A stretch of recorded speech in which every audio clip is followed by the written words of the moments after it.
Capricorn, hi. Welcome to Mr. Queen PH. At titingnan natin ang energies ng inyong love life ngayong July 2024.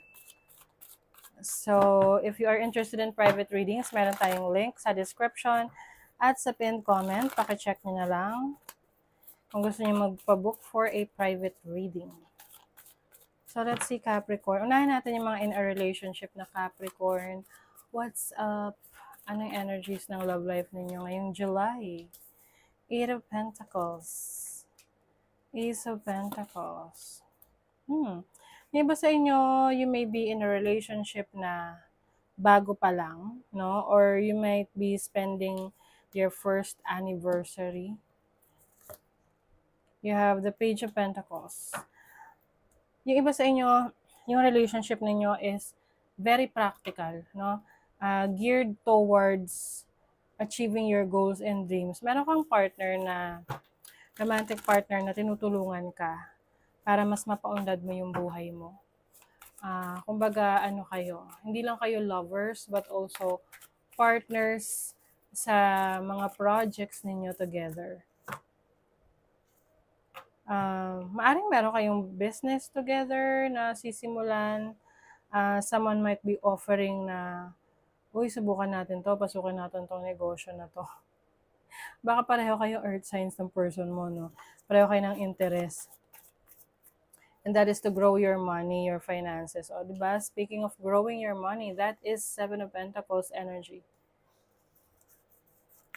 Inaalagaan. Alam nyo, sa totoo lang, yung iba sa inyo Capricorn, whoever you are connecting with right now, kasal man kayo, hindi, in a serious relationship, I think you want this relationship to last. Gusto mo ito na. Gusto mo kayo na hanggang sa dulo. Oo. Na through thick and thin ay kayo yung magkasama.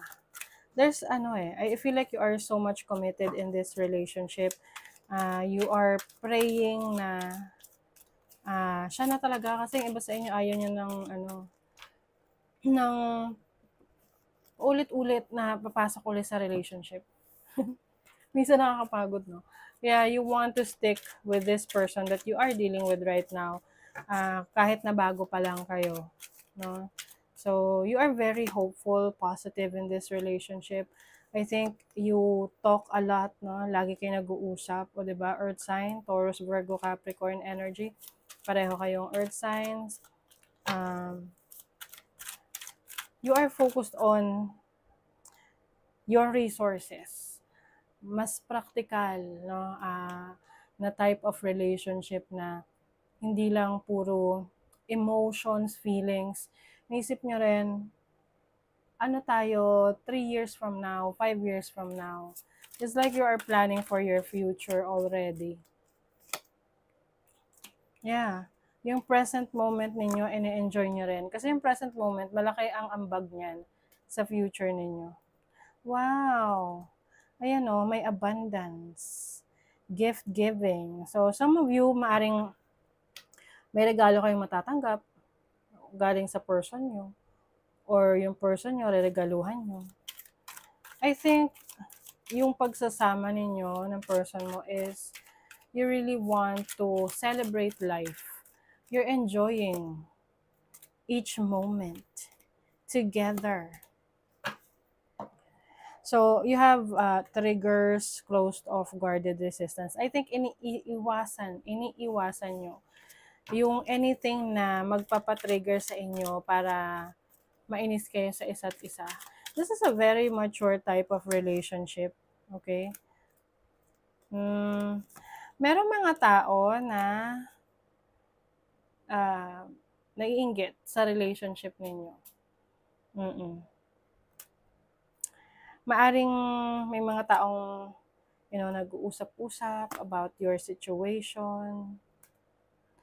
But I think this relationship is so mature enough na kapag meron kayong nasasagap na possible na maging problema ninyo, bago pa ito maging problema, pinag-uusapan nyo na agad. 'Di ba? Proactive yung inyong relationship. Have faith. trust your faith in this situation. So I think, isa sa nagpapatibay sa relationship niyo yung tiwala niyo sa isa't isa. Yung tiwala niyo sa relationship na to that you can make things work for this relationship. Okay? So, that is for in a relationship na Capricorn. Now, let's go sa mga singles. Singles. So, mga walang commitment na relationship for Capricorn.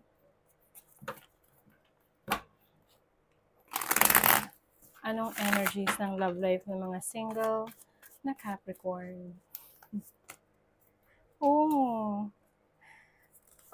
nako naman. Okay, yung iba sa inyo Capricorn, you're feeling left behind, no?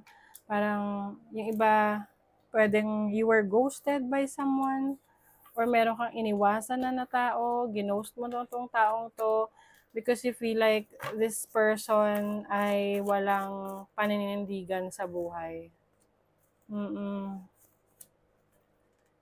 So ngayon, you're focused on your own stability, in your own freedom. So mas ini-enjoy mo ngayon yung kalayaan mo.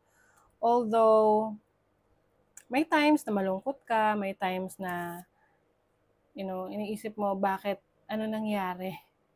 Bakit humantong ka sa ganitong sitwasyon na hindi mo na ginugusto na pumasok sa relationship? Maybe because of the trauma that you have experienced in the past. Iniiwasan mo na yung stress, iniiwasan mo na yung conflict. Maari kasing mabilis kang maapektuhan, no? Kapag ikaw ay may personal problems na naapektuhan pati yung trabaho mo, yung productivity mo, and you don't like that, no?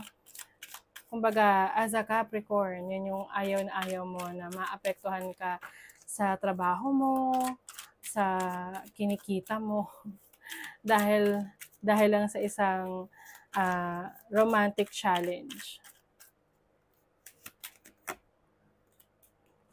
Some of you are very much supported ng family. Yun ang isa sa importante sa inyo. I think kapag naririnig mo yung pangalan ng person na to, naaalala mo, natitrigger ka. But still, there are some people na mayroong romantic interest sa'yo, pwedeng attracted sa'yo. But I think you are not sure kung ready ka for a new relationship, no? Very cold na yung energy mo. Yung marami kang nang na-experience, no? Sa relationships, and ikaw ay marami na ring natutunan na lessons. So yung lessons mo na yon, dala-dala mo kahit saan ka. Kahit nasaan ka.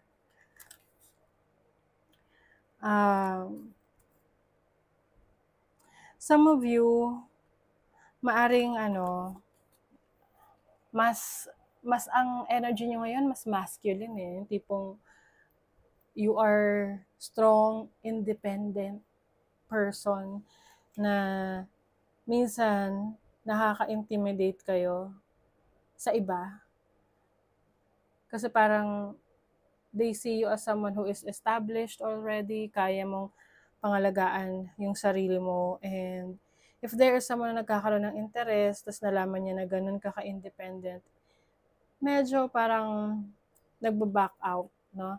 Dahil for someone who's independent, baka iniisip nila hindi mo sila kailangan.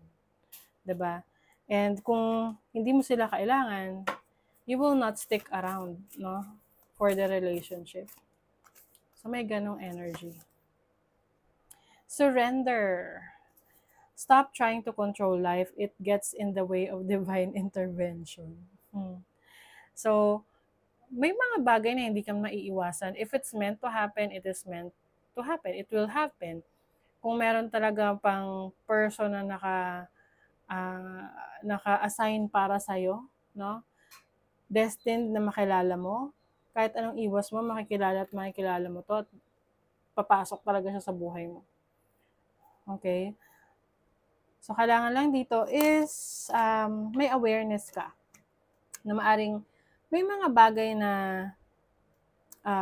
pinoproteksyonan mo yung sarili mo, pero ang totoo is nagiging ano ka lang, yung parang defensive dahil ayaw mo nang masaktan. Kaya iniiwasan mo. But I feel like in the future, there is someone na babago sa mindset mo pagdating sa relationship. Okay? So that is your reading, Capricorn. Thank you so much. Bye!